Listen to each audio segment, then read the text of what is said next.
Board work session. It is Wednesday, July 27th, 2022. It is 2:30 p.m. This is set to go until 3 p.m. This is a hybrid meeting. We're in Building 1, Room 280.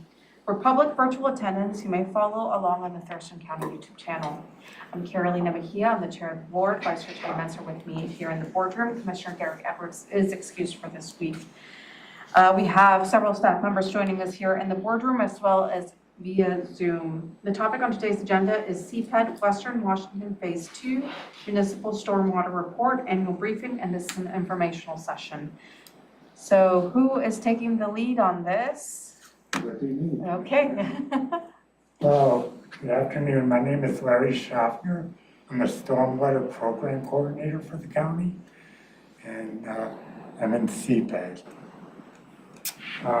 As you explained, this is an informational briefing on the progress the county made during the 2021 calendar year for complying with requirements in our ecology issued municipal stormwater permit.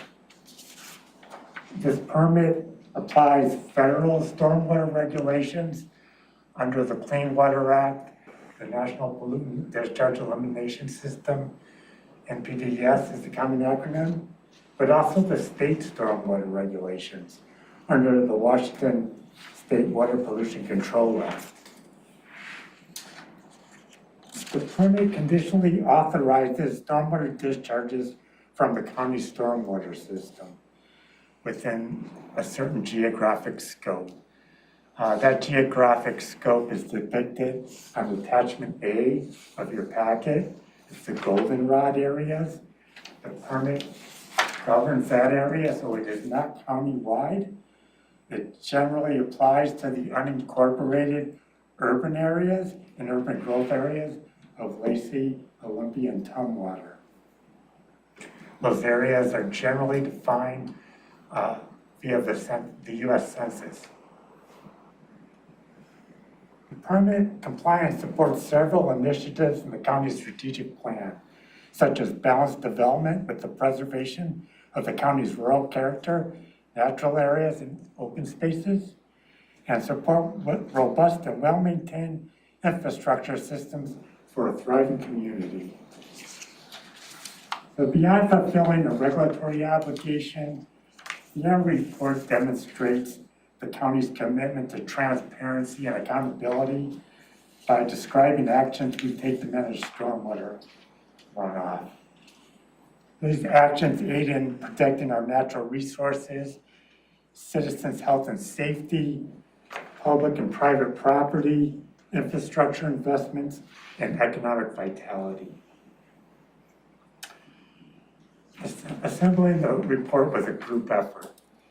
It involved 20 staff from 14 different program areas and 5 different departments: community planning and economic development, public works, central services, public health and social services, and information technology. It was truly a group endeavor. Annual reporting involved responding to a series of questions. Those are attachment B in your packet. There were 111 questions in all, which required us to respond and upload our responses electronically via Ecology's reporting system. So most of the questions were of yes, no in nature, or supplying a number. For example, how many inspections did you conduct?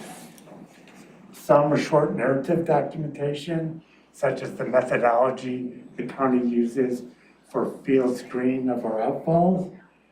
Others required uploading supporting documentation. Examples would be annexations that occurred over the calendar year. This past reporting year was the LID code amendments. Our education and outreach and stewardship program. Stormwater outfall mapping attributes. Those are just some of the examples of documentation. One of the key pieces of documentation is a narrative describing the county's stormwater management program plan. This 93-page plan was vetted internally by the county's stormwater coordination team, an interdepartmental team made up of areas that have implementation responsibility under the permit. It was also vetted through our Storm and Surface Water Citizens Advisory Board, who's done well in counseling, making this approach, this program plan more accessible to the layperson. The table of contents for this program plan is attachment C.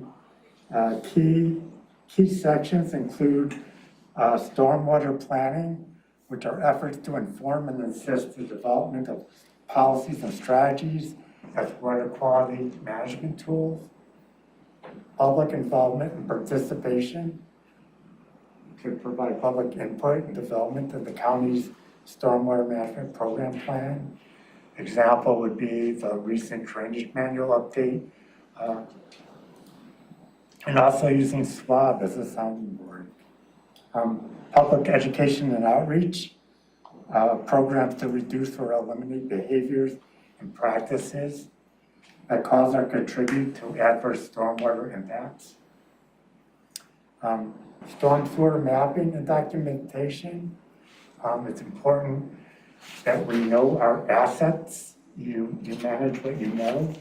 So the county's documentation of our assets is excellent relative to our peers. An illicit discharge detection and elimination program to find and eliminate non-stormwater discharges into the county's stormwater system. Controlling runoff from new development, redevelopment to construction sites.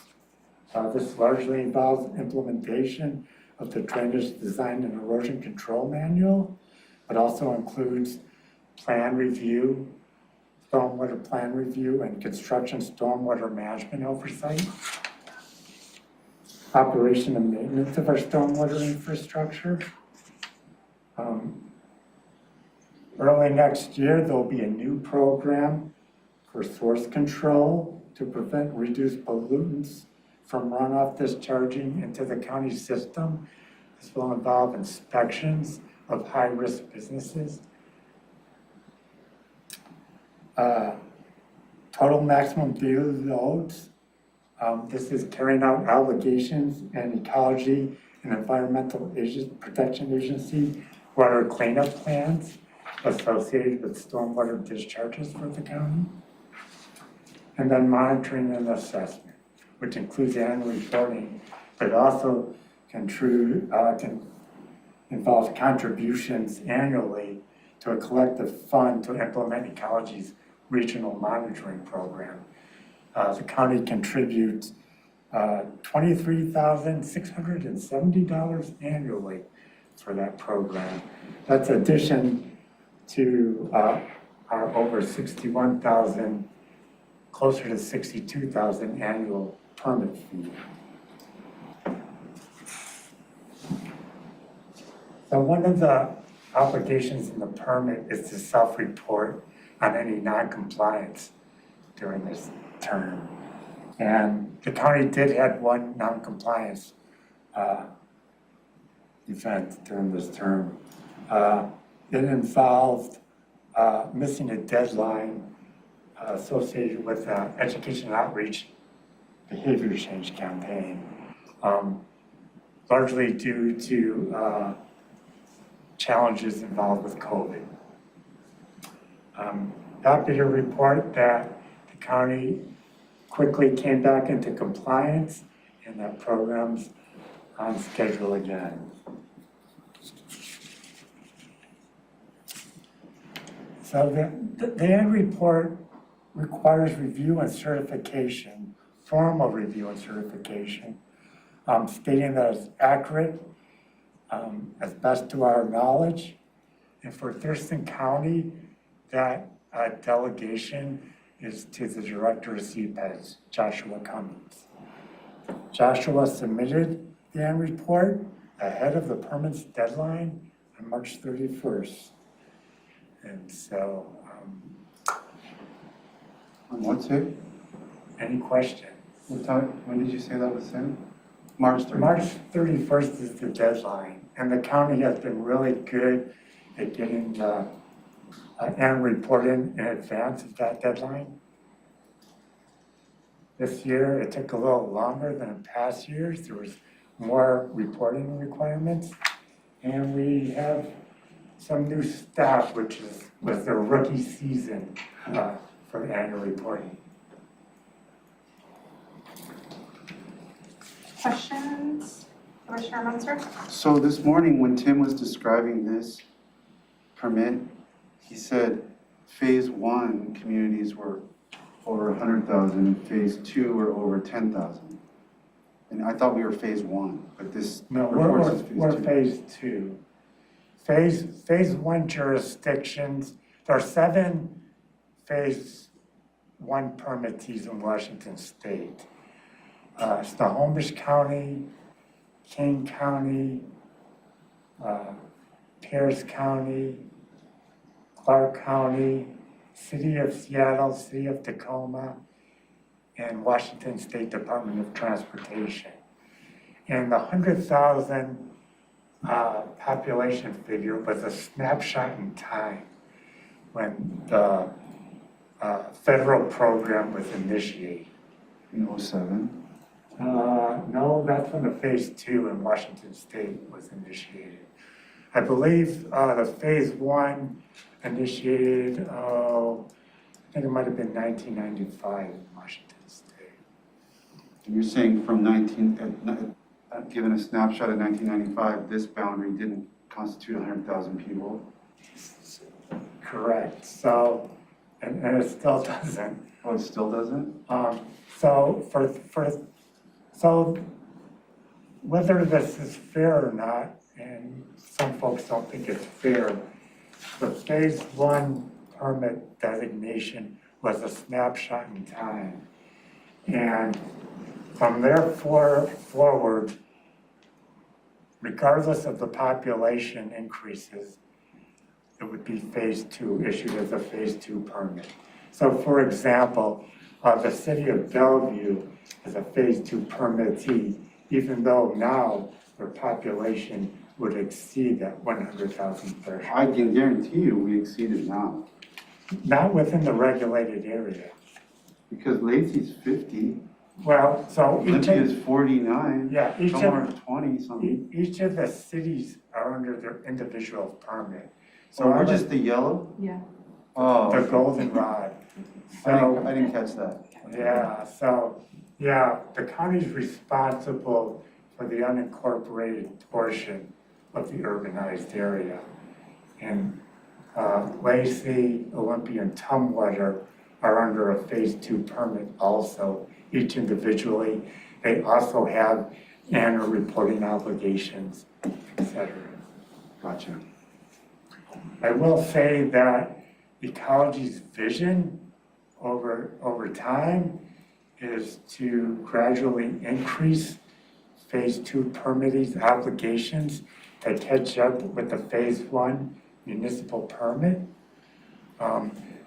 That has been occurring, but they've also been adding additional obligations to the phase 1 permittees too. What would that mean exactly? What do phase 1s do that we don't do? So, for example, one of the new requirements that was introduced in our permit was this source control inspection program. That has been in the phase 1 permit, I think, for a couple of permit cycles now. So we're catching up. Right now, What was it, source what? it's called a source control program. It's more colloquially known as a business inspection program. Okay. And it involves the permittees identifying high-risk businesses and activities in their municipality and going out and inspecting those operations as a preventative means to avoid discharges, illicit discharges into municipal stormwater systems.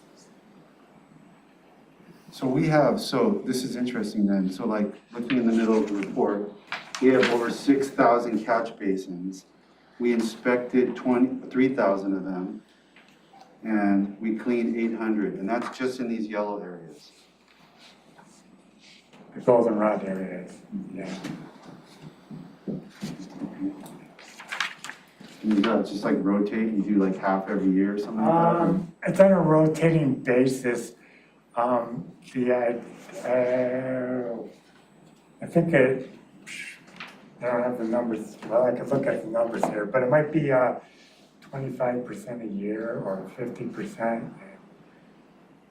The county, Thurston County, exceeds what's expected, meets or exceeds what's expected with our inspections. An important aspect to consider too is many of the programs we deploy under the municipal permit, we opt to apply countywide. In other words, we don't have to do that by the regulation. We do that because there's a business interest to do that, and there's a policy interest directed to do that. My question is, so the county's coverage under the permit start was reissued back in August 2019. How long does that go for? Yeah, they generally go for 5-year periods. I say generally because in the past there has been instances where it's taken ecology longer to reissue the permit. What happens during that gap when? Well, usually if there's a gap, they extend the existing permit until reissued. Permittees have the duty to reapply for the permit. Ecology is currently developing the next permit. So that it's like painting a bridge. You're never done developing permits. Once you get it developed, you start beginning on the next round, kind of learning the lessons gathered, and part of those lessons learned come from the annual report submittals that Ecology receives. So my next question is in regards to the non-compliance we got, right? And just trying to expand on that on what happens if, we don't come into compliance? Like, is there a deadline that they said, like, you have to go, you have this non-compliance, you have this much time to go into compliance? And if so, what is the consequence? So when a permittee is notifies Ecology that they're not in compliance with an aspect of the permit, it requires us to explain what led to that non-compliance and what contributed to us missing that compliance expectation. Developing a corrective action plan or a plan to bring ourselves back into compliance, including a schedule on that, and explaining the steps we are or will take to avoid non-compliance in the future. So Ecology has not been punitive to permittees who are acting in good faith and continue to act in good faith to come back to compliance. They understand challenges that are encountered, some unforeseen. A matter of fact, Ecology reached out to permittees early on in the pandemic to get a sense of what kind of impacts those were having on our programs. The county has a very good compliance record. When we have been out of compliance, we've had very good engagement and cooperation with Ecology on that. There have been a few instances where permittees were not so cooperative. And those do not end as nicely. Sometimes they could result in significant fines. One of the more significant fines happened to Clark County, and it was, I believe $1.6 million. Ouch. It had to deal with, they had a different opinion about what their drainage manual should be like. And anyway, but King County has had some fines and so forth. It happens, but they're rare. And they're rare because usually the non-compliance did not occur out of malice. Ecology understands, challenges happen. What they want to see is a genuine effort to come back into compliance and to try to prevent that from happening again. Good.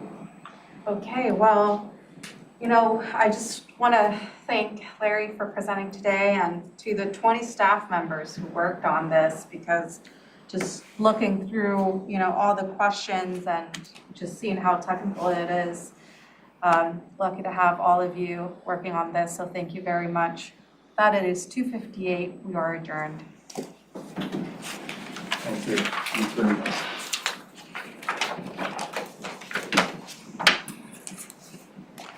Great. I think I'll